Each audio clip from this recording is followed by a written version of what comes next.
E agora aqui ao vivo, ela em São José do Vale do Rio Preto, com tão pouco tempo já após ser eleita, já em São José, mostrando realmente o DNA do nosso querido Roberto Jefferson. Né? Um político como eu, filha de quem sou, né?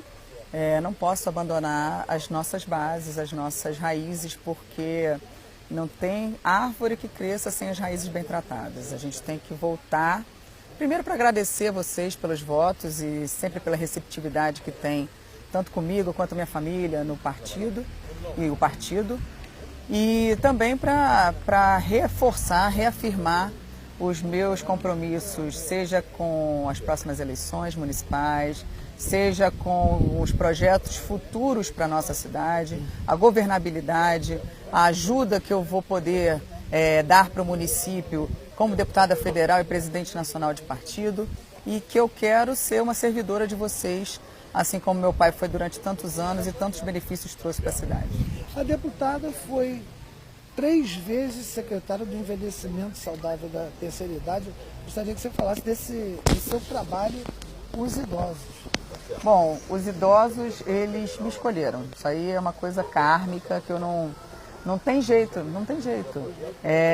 Eu fui secretária aos 29 anos pela primeira vez e logo que eu cheguei na secretaria fui cercada por idosos e eles me apoiaram, me disseram os problemas da terceira idade, me ensinaram tudo que eu sei sobre isso, sobre envelhecimento humano, perda de direito, perda de salário, aposentadoria nojenta.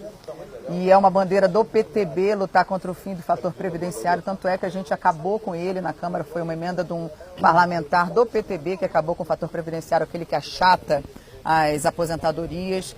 E eu, assim, eles são meu amuleto da sorte. Eu, aonde estou, eu tenho que fazer política pública para idoso. Agora, todos os projetos da Câmara que falem sobre envelhecimento passam na minha mão de alguma maneira. Ou eu sou autora, ou eu sou relatora. E tem tido um grande êxito, tudo que eu relato aprova lá. Então, isso demonstra que eu tenho credibilidade graças a eles, porque foram eles que me apoiaram e eles que votaram em mim e suas famílias para me dar esses 82 mil votos aí. A senhora criou também, recentemente, a criação da Frente Parlamentar Mista do Envelhecimento Ativo, tanto na Câmara quanto no Senado. Isso, é uma frente parlamentar, é um grupo de parlamentares que se reúne para fazer com que as políticas públicas, os projetos de lei, o que for do interesse do idoso, seja aprovado com a maior urgência na Câmara dos Deputados e no Senado. É um grupo de pessoas realmente motivada a fazer a diferença para a terceira idade. São parlamentares incríveis, senadores incríveis que eu também tenho tido o prazer de conviver e unir forças pelos idosos. Muito importante, porque nós teremos aí nos próximos 30 anos a inversão total da pirâmide etária, com a presença maciça de idosos na nossa população brasileira, sendo que vai ter camadas da população idosa, como a partir de 80 anos, que a população de hoje vai crescer 26 vezes a que é hoje. Então, assim, o contingente de pessoas dependentes, acamadas, empobrecidas, até por conta desse fator previdenciário, vai aumentar cada vez mais. A senhora também criou projetos de leis importantes, deputada, que é o combate à pedofilia na internet. Isso tem atormentado muitas famílias e essa lei ela é de extrema importância, porque justamente hoje o avanço das redes sociais é enorme e essa lei vem de encontro a uma série de anseios da população, digamos assim. Era fundamental permitir que os policiais pudessem fazer perfis falsos para se passar por crianças e adolescentes, para atrair a atenção desses pedófilos e conseguir, dessa maneira, desbaratar essa rede de pessoas perversas que roubam o que a criança tem de melhor, que é a sua inocência, e acabam com a vida desse ser humano. E a gente vai combater isso até o fim. Então agora os policiais podem criar perfis falsos e isso já está criando um grande constrangimento nas redes de pedofilia, porque agora ele não sabe se está lidando com uma criança mesmo ou se é um policial disfarçado. A deputada também falou com esse amor pelas pessoas idosas, as pessoas da terceira idade feliz, que a gente chama assim, e um projeto de lei também de grande importância é a distribuição de fraldas geriátricas gratuitamente. O governo não queria distribuir fralda geriátrica para idosos, alegando que Ah, isso aí já tem na farmácia popular, isso aí não precisa. Agora, quem cuida do idoso, a família que tem um idoso acamado, um idoso dependente, com incontinência urinária, idoso dependente, até independente às vezes, precisa usar a fralda geriátrica. Hoje sabe quanto custa comprar um pacote para usar por dia. O governo estava recomendando fralda de pano para idosos. Isso atenta contra um dos princípios mais basilares, assim, mais fundamentais da nossa Carta Magna, que é o princípio da dignidade, defesa da dignidade humana. Então, não tem como nós não defendermos essa causa e conseguimos realmente aprovar esse projeto, e o governo vai ter que dar fralda de verdade, descartável, para garantir a dignidade dos idosos. Vamos falar de política. A deputada Cristiane Brasil é presidente nacional do PTB. Como está o posicionamento do PTB em relação a questão da reforma política e principalmente a questão da maioridade penal, que são temas assim importantíssimos, que são hoje o grande destaque nacional e que a população quer saber muito com relação a isso? O PTB quer falar a voz da população, a voz do cidadão, a voz do povo. Em primeiro lugar, as campanhas estão muito caras, o Brasil passa por uma profunda crise econômica, infelizmente, e gerada pela malversação do dinheiro público, políticas econômicas erradas desse governo do PT, e isso fez com que a crise também fosse para a política. Os políticos agora têm que aprender a fazer política com menos recursos, e o PTB vai ajudar nesse sentido.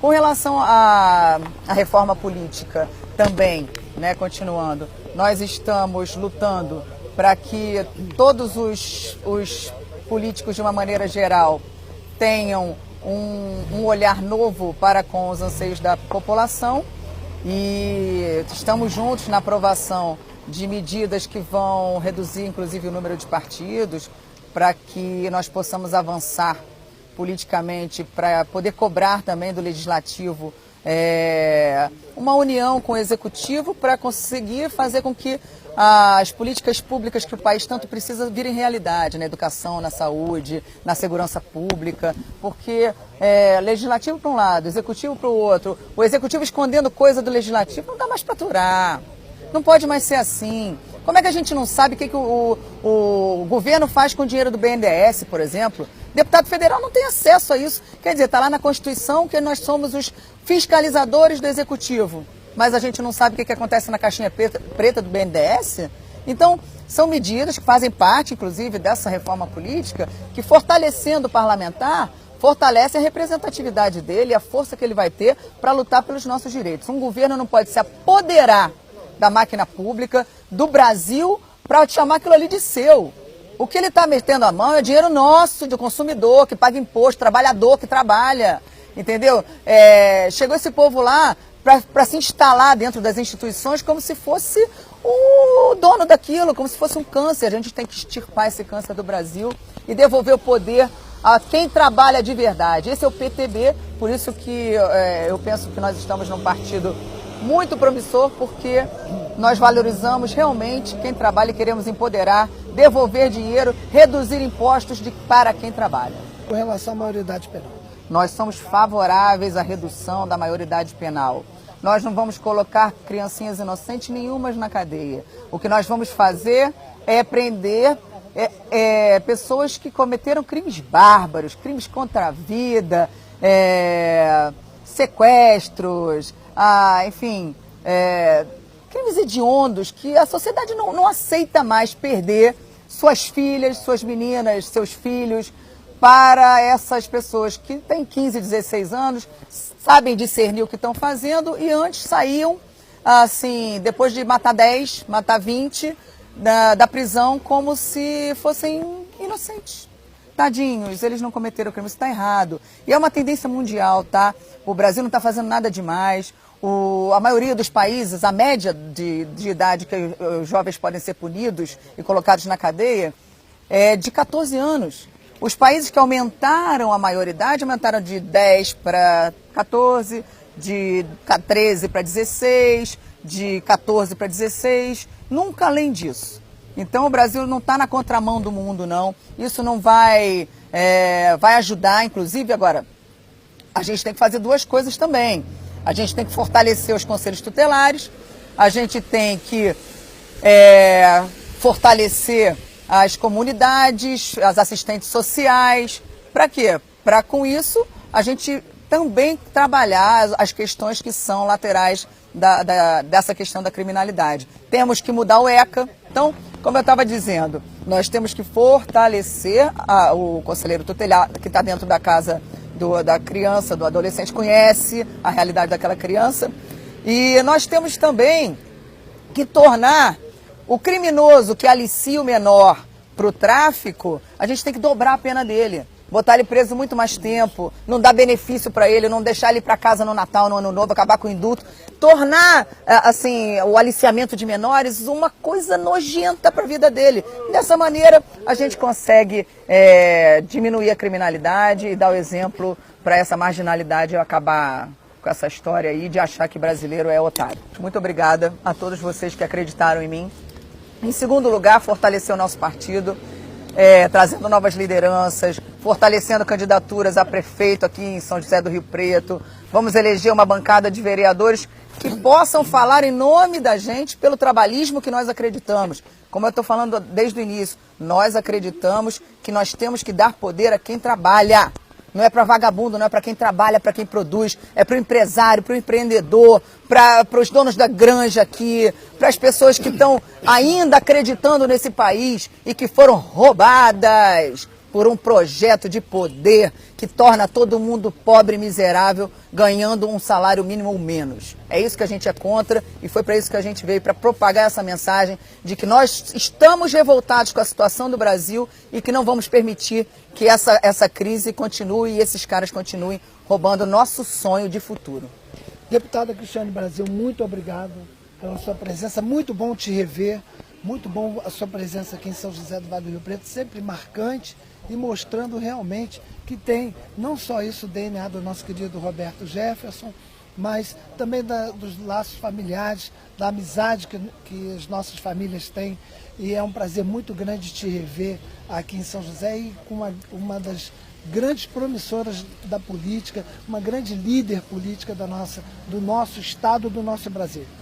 Obrigada a vocês. Vou aproveitar para deixar um beijo do meu pai, Roberto Jefferson, dizer para vocês que ele está bem, saiu do hospital bem, que agora ele descobriu qual era o probleminha da cirurgia que ele fez 3 anos atrás, que estava dando febre nele a cada 30 dias, a cada 20 dias, e que estava debilitando ele. Agora a gente já chegou no ponto, já está tratando com o antibiótico certo, então ele está super animado, está assim, doido para voltar a poder estar com vocês, enfim. E ele continua sendo aquela pessoa especial e maravilhosa que vocês conheceram. Obrigado, querida. Tudo de bom para você. Beijo no seu coração. Beijo para todos os ouvintes. Beijo para você, querido.